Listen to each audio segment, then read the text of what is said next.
But even the mighty Queen Anne's Revenge could not escape the sea forever.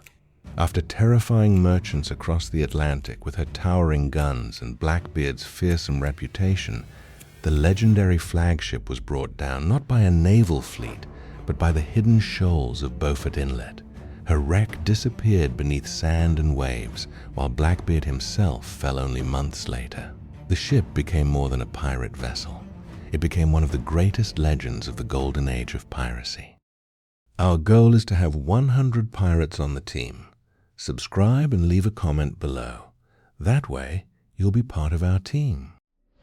Trace your finger along the map from the French Caribbean toward the coast of North Carolina and picture the year 1718 as the smell of rotting oak, boiling pine tar, damp hemp rigging, stale bilge water, sulfur, wet canvas, and salt drifted across the Atlantic beneath towering storm clouds. Long before her name became one of the most feared in maritime history, the Queen Anne's Revenge had sailed as the French slave ship La Concorde, a vessel of nearly 300 tons built around massive white oak futtocks, secured with hand-forged iron spikes nearly 12 inches long. Her pronounced tumble-home strengthened the hull against heavy seas, while repeated careening removed thick layers of barnacles before shipwrights forced twisted oakum into every seam and sealed the planking beneath boiling pine tar.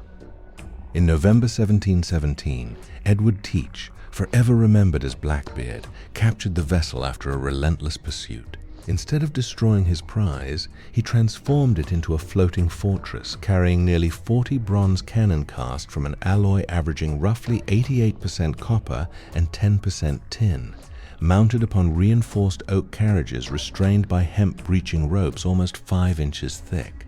The enormous flagship immediately became more than another pirate ship. Across the Caribbean and the American colonies, frightened merchants whispered that the appearance of her dark silhouette upon the horizon meant surrender or certain death.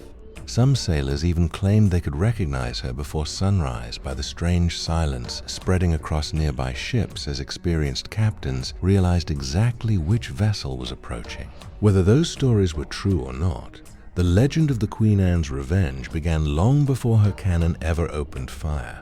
And with every successful capture, the boundary between history and terrifying myth became increasingly difficult to separate. Blackbeard understood that fear could defeat an enemy before a single shot was fired.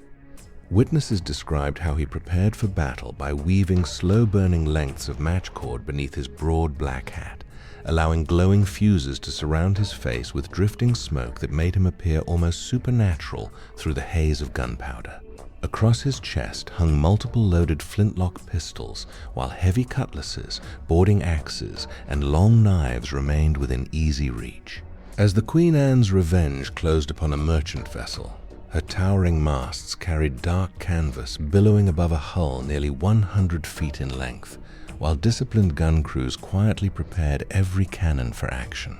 Black powder composed of approximately 75% saltpeter, 15% charcoal, and 10% sulfur was measured into cloth cartridges before being rammed behind wool wadding and solid iron shot. At the command to fire, the touch hole ignited the charge, producing incandescent gases that expanded in an instant, launching the projectile through oak planking and filling the air with lethal splinters capable of killing sailors several yards from the point of impact.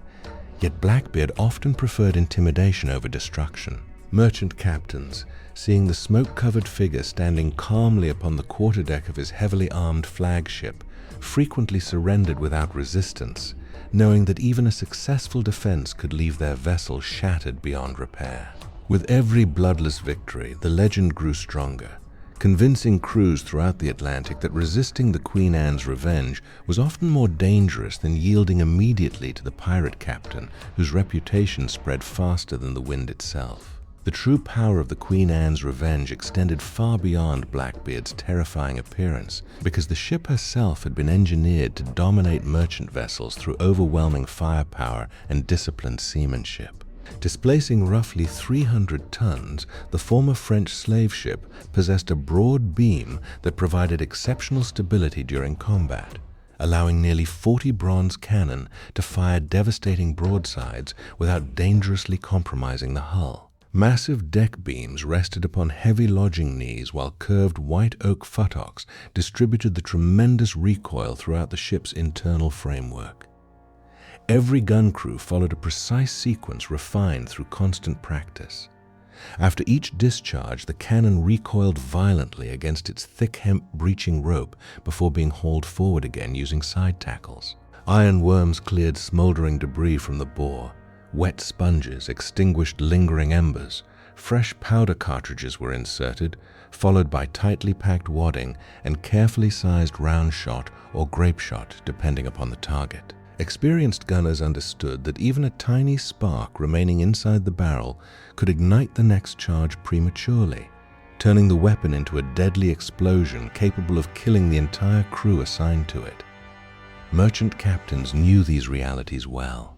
A single broadside from such a heavily armed vessel could tear through hull planking, sever standing, rigging, destroy gun carriages, and scatter razor-sharp oak splinters across crowded decks with catastrophic effect. Because of that reputation, countless ships lowered their colors before the first cannon fired, allowing the legend of the Queen Anne's Revenge to expand with every surrender until sailors spoke of her less as a pirate ship and more as an unstoppable shadow haunting the Atlantic.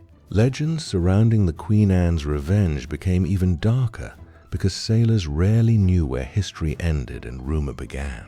Merchant crews claimed the flagship could emerge from sea fog without warning, her black hull appearing only moments before the first command echoed across the water. Others insisted that Blackbeard deliberately delayed opening fire, allowing terrified opponents to study the dozens of gun ports lining his vessel while smoke drifted around his burning match cords. During long Atlantic crossings, the ship demanded constant labor despite her fearsome reputation.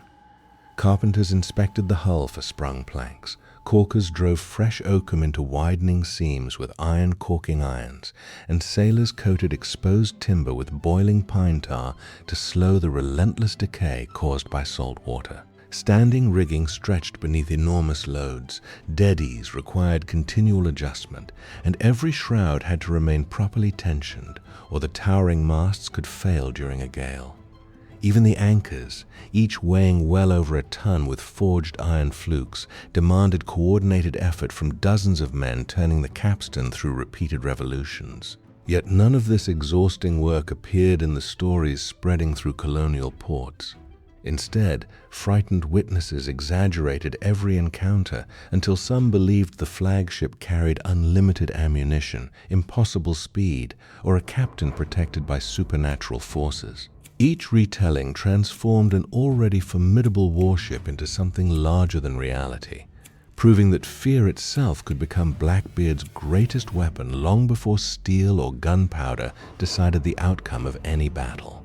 The legend reached its climax during the final months of 1718, when the Queen Anne's Revenge unexpectedly ran aground on a shifting sandbar near Beaufort Inlet along the coast of North Carolina. Historians still debate whether the grounding resulted from navigational error, hidden shoals, changing tides, or a deliberate decision by Blackbeard to reduce the size of his crew before continuing his career with a smaller vessel. The flagship, built to survive Atlantic storms and naval pursuit, could not escape the relentless grip of the shallow sands. As waves pounded against her hull, the carefully caulked seams began opening beneath tremendous strain, despite the layers of oakum and hardened pine tar that had protected the ship for years. Heavy bronze cannon, each weighing well over 2,000 pounds, increased the pressure upon the weakening timbers while cargo shifted with every swell. Salvage crews desperately removed food, powder, weapons, and treasure, yet the great ship could not be saved. The vessel that had terrified merchants from the Caribbean to the American colonies became another wreck claimed by the sea she had conquered so many times before.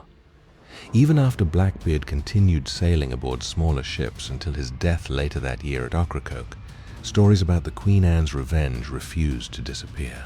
Her wreck remained hidden beneath sand and water for centuries, allowing the boundary between documented history and terrifying legend to grow even stronger, ensuring that the name of Blackbeard's flagship would outlive both her captain and the Golden Age of Piracy itself. The Queen Anne's Revenge earned her terrifying reputation through a combination of real firepower, expert seamanship, and Blackbeard's calculated use of fear. Nearly 40 bronze cannon, a massive 300-ton hull, and a captain who understood the psychology of intimidation made the flagship one of the most feared vessels of the early 18th century. Yet her legend grew even larger after she disappeared beneath the waters of Beaufort Inlet. Archaeological discoveries have confirmed that the wreck was real, but centuries of stories transformed the ship into something greater than history alone. The truth is frightening enough. Behind every legend stood a crew living through relentless storms, endless labor, deadly battles, and the constant possibility that the Atlantic would claim even the mightiest pirate ship without firing a single shot. That is why the Queen Anne's Revenge remains not only Blackbeard's greatest weapon, but also one of the most enduring legends of the Golden Age of piracy.